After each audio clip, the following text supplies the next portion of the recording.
जय गुरुदेव। और दोस्तों, मेरे चैनल सिद्ध सावर मंत्र में आपका एक बार फिर से हार्दिक स्वागत है।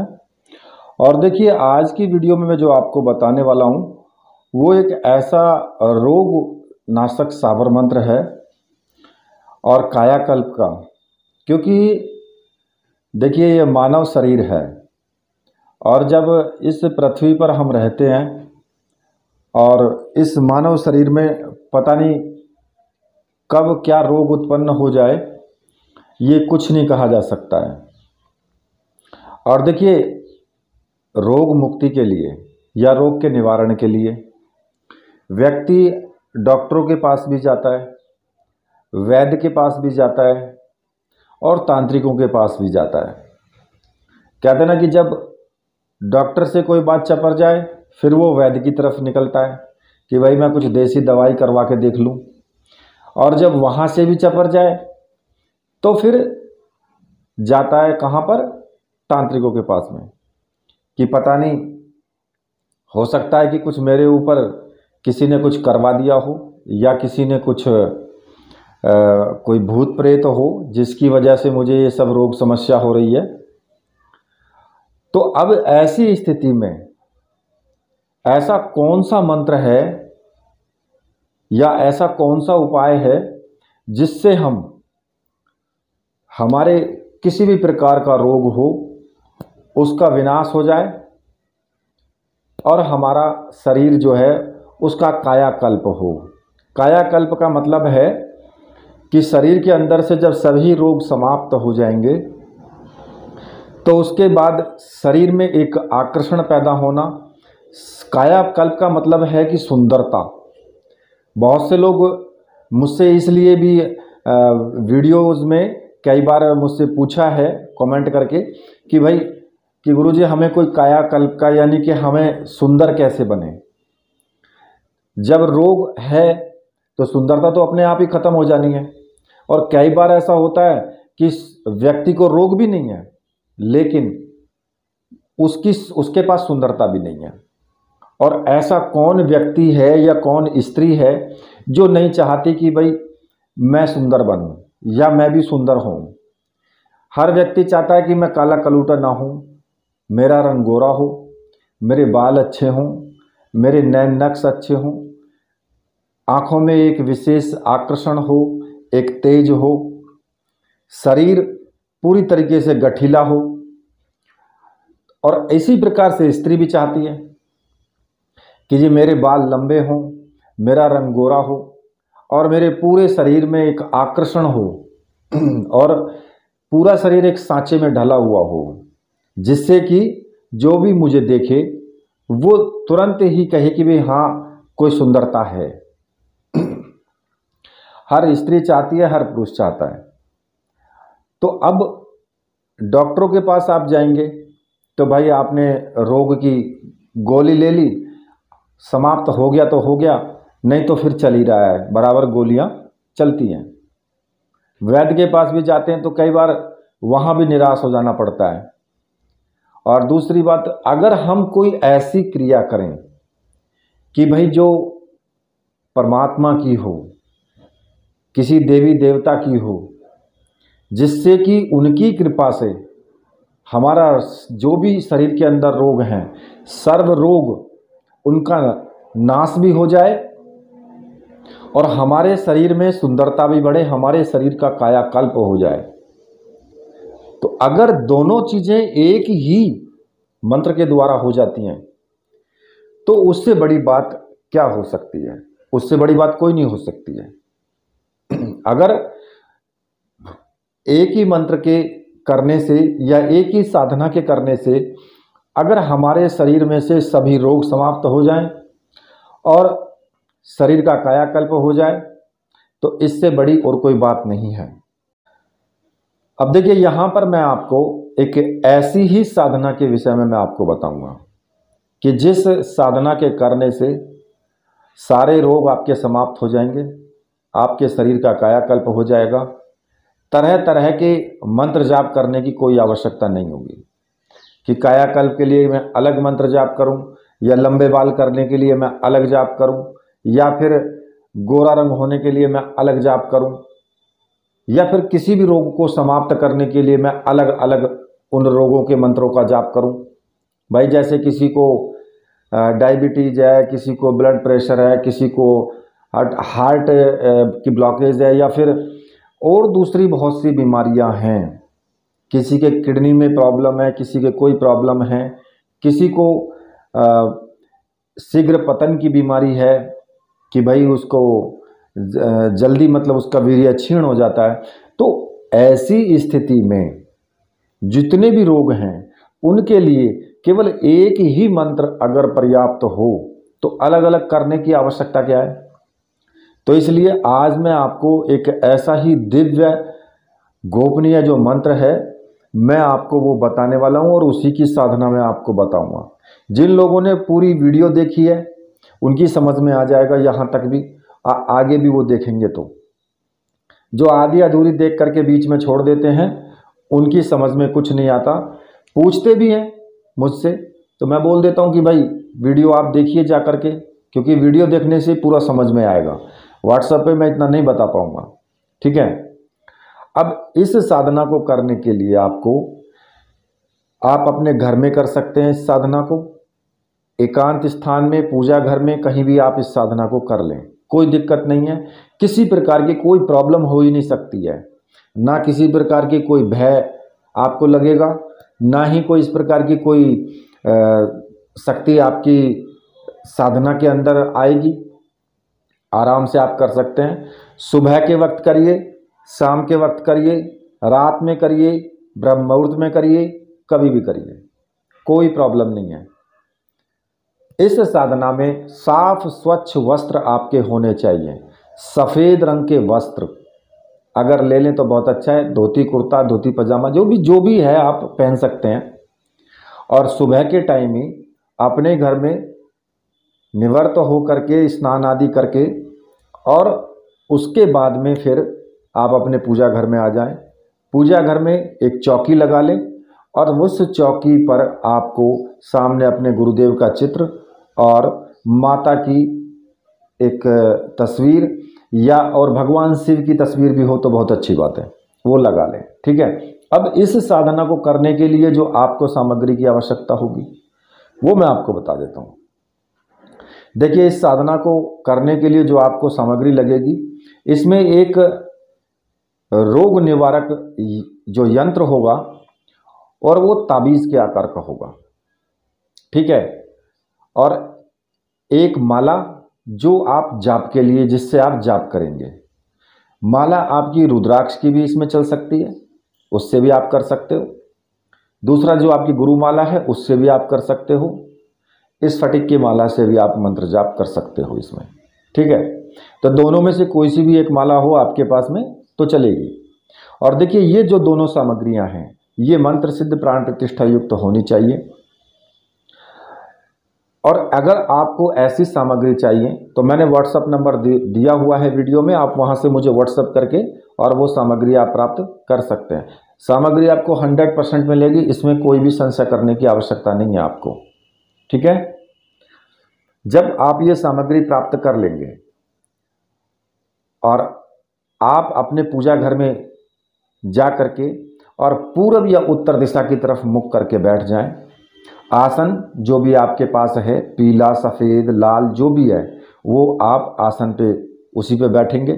सामने चौकी रख लें, चौकी पर सफ़ेद रंग का कपड़ा आप बिछा लें और एक प्लेट ले लें और प्लेट में थोड़े से चावल रख करके उसके ऊपर जो ताबीज़ रूपी जो सर्व रोग निवारक जो यंत्र है उसको आप रख दें। ठीक है। स्थापित कर दें उसको।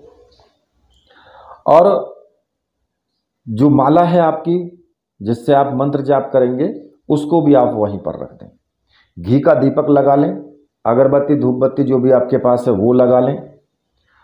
पुष्प, सिंदूर पानी में घोल करके रख लें टीका लगाने के लिए।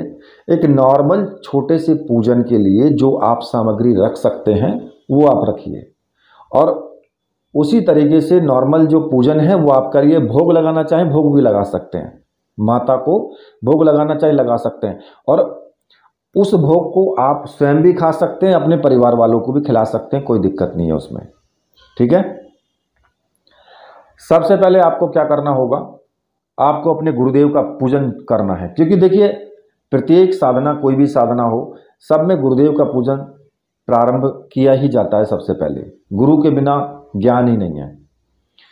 गुरुदेव को आप टीका लगाएंगे सिंदूर का, पुष्प चढ़ाएंगे, चावल चढ़ाएंगे, धूप दीप दिखाएंगे और गुरुदेव से प्रार्थना करेंगे कि गुरुदेव, मैं अपने इस सर्व रोग निवारण के लिए और कायाकल्प के लिए मैं ये साधना करने जा रहा हूँ और इसमें मुझे पूर्ण सफलता मिले, आप मुझे आशीर्वाद दीजिए और आज्ञा प्रदान कीजिए।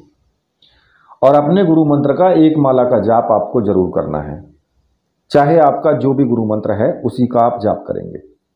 अगर आपने डॉक्टर नारायण दत्त श्रीमाली को गुरु माना है या फिर भगवान शिव को गुरु माना है, तो आपको मंत्र जाप करना होगा, ओम परम तत्वाय नारायणाय गुरुभ्यो नमः।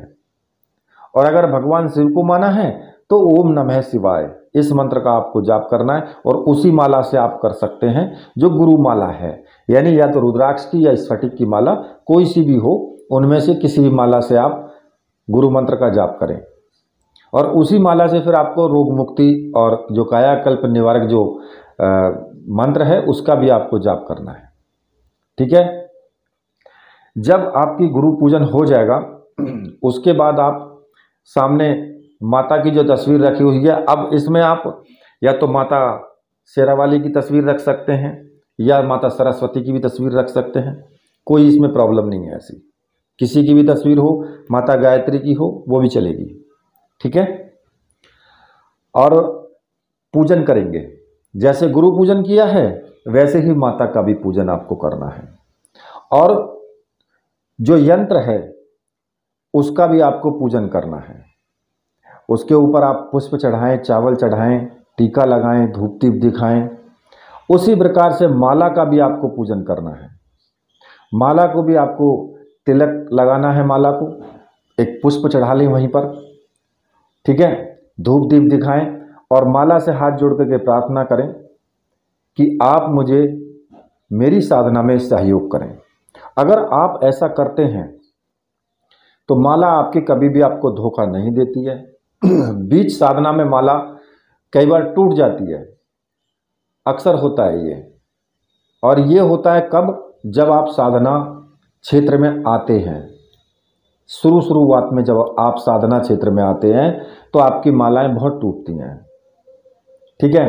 खैर उस विषय पर कभी फिर बात करेंगे, लेकिन अभी जो विषय है वो मैं आपको रोग मुक्ति और कायाकल्प के बारे में आपको मैं समझा रहा हूँ। कायाकल्प के बारे में मैंने आपको पहले ही समझा दिया है कि भाई पूरे शरीर का सौंदर्यकरण वही कायाकल्प होता है। जब आप यंत्र का पूजन कर लेंगे तो यंत्र का पूजन करने के बाद फिर आपको मंत्र जाप शुरू कर देना है। अब देखिए मंत्र जो आपको जपना है वो मैं आपको बता देता हूं।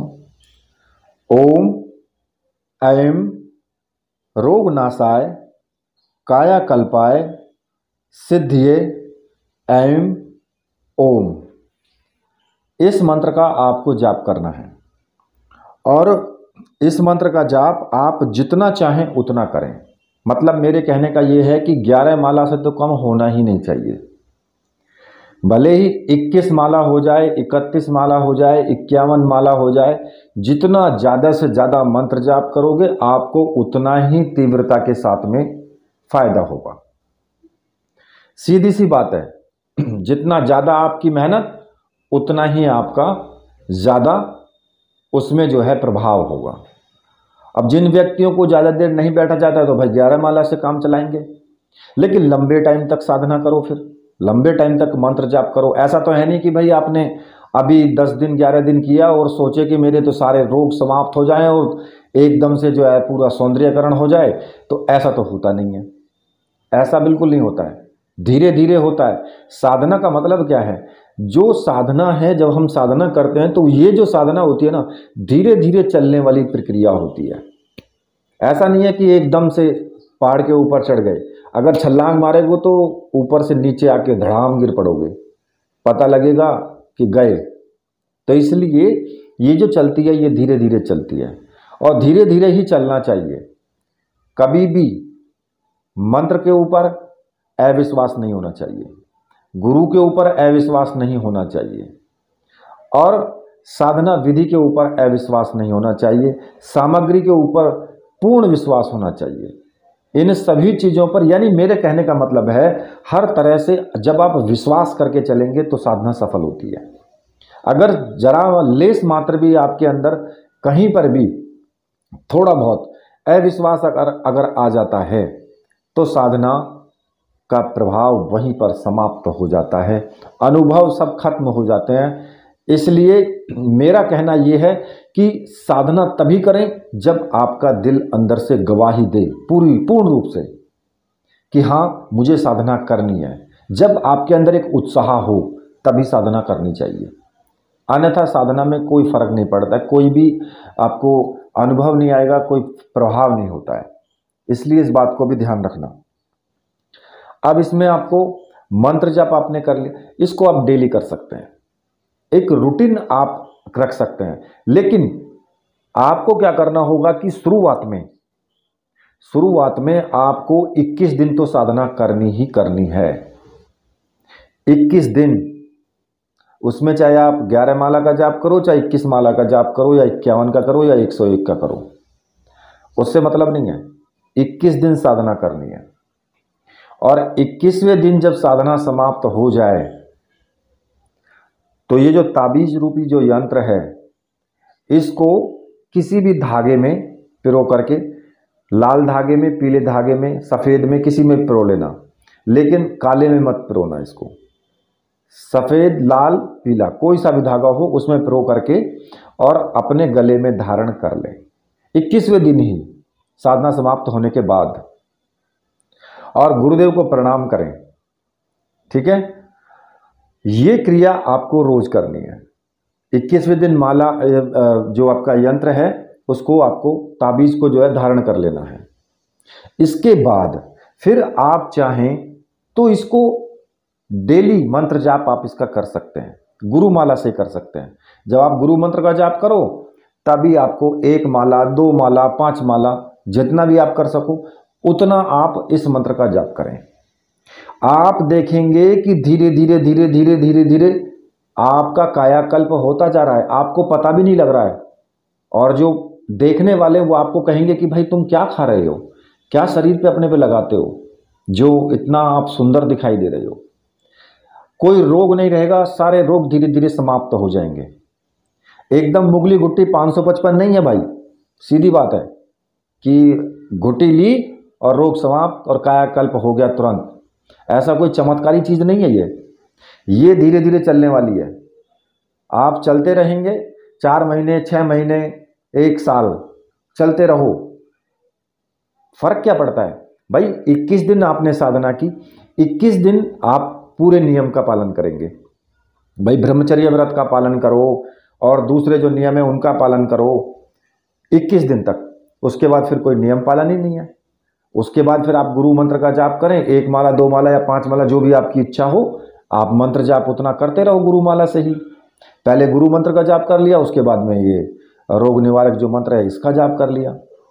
तो कोई किसी प्रकार का उसमें जो है नियम आपको फॉलो करना ही नहीं है कि भाई आपको ब्रह्मचर्य व्रत रखना है या फिर और दूसरे नियम रखने हैं। फिर कोई नियम की आवश्यकता नहीं है, सिर्फ आप मंत्र जाप करते रहो, बस आपको फायदा होता रहेगा। अब दूसरी बात आती है यहां पर कि लोग कुछ बोलेंगे जरूर और कहेंगे भी और सोच भी रहे होंगे कि जी अगर रोगी ऐसा है कि वो खुद मंत्र जाप ना कर पाए तो उस स्थिति में क्या करें। अगर रोगी खुद मंत्र जाप ना कर पाए तो आपको क्या करना होगा, कोई दूसरा उसका जो सगा संबंधी है, उसका जो भी है, पिता हो, भैया हो, या जो भी है, माता हो, कोई भी हो, वो उसके नाम से संकल्प लेकर के इस मंत्र का जाप कर सकता है। तो उसका जो लाभ होगा वो उसी रोगी को होगा जिसके नाम से संकल्प लिया जाएगा। उसमें क्या करना होगा, हाथ में जल लेकर के और आपको संकल्प लेना है कि मैं, अपना नाम बोले, पिता का नाम, कि मैं ये साधना फलाने व्यक्ति के लिए, उसका नाम बोलेंगे, फलाने व्यक्ति के लिए कर रहा हूं और उसको जो है जो भी रोग हैं सभी रोग समाप्त हो जाएं और उसका कायाकल्प हो जाए शरीर का, इसके निमित्त मैं ये साधना कर रहा हूं और इसमें मुझे पूर्ण सफलता प्राप्त हो। ऐसा कह करके जल जमीन पर छोड़ देना। और ये पहले दिन ही आपको करना है, रोज करने की आवश्यकता नहीं है, केवल पहले दिन और लगातार 21 दिन तक करना। आप देखेंगे कि 21 दिन के अंदर अंदर उसको फायदा हो जाएगा, वो खाट से खड़ा हो जाएगा, वो खुद इतनी उसके अंदर सामर्थ्य आ जाएगी कि वो खुद मंत्र जाप कर सके और फिर वो खुद अपने आप 1 माला 5 माला का मंत्र जाप करता रहे। गले में ताबीज उसके में ये डाल दें, 21वें दिन जैसे ही साधना समाप्त हो और धागे में पिरो करके उसके गले में ये ताबीज डाल दें। रोगी को फायदा होगा, 100% होगा। ठीक है। अब देखिए, इसमें आपको कोई ज्यादा मैंने विधि विधान नहीं बताया है, सिर्फ गुरु मंत्र का जाप है, पूजन है और मंत्र जाप है बस, और बाकी सो नियम है। जिन्होंने वीडियो पूरी देख ली है उनकी समझ में सब कुछ आ गया होगा। जिन्होंने आधी अधूरी देख के छोड़ दिया है वो मुझसे कमेंट में कुछ पूछे ना, सीधी बात है। क्योंकि मैं वीडियो बनाता हूं तो मैं दिल से बनाता हूं और इसलिए मैं भी चाहता हूं कि लोग अगर इससे फायदा उठाना चाहते तो वो वीडियो को पूरा देखें, जिससे कि उनकी समझ में आए। ठीक है। इसी के साथ वीडियो को मैं यहीं पर समाप्त करता हूं। मेरे साथ बोलिए बोलिए वीर बजरंगबली हनुमान जी महाराज की जय। बोलिए मेरे परमहंस गुरुदेव की जय।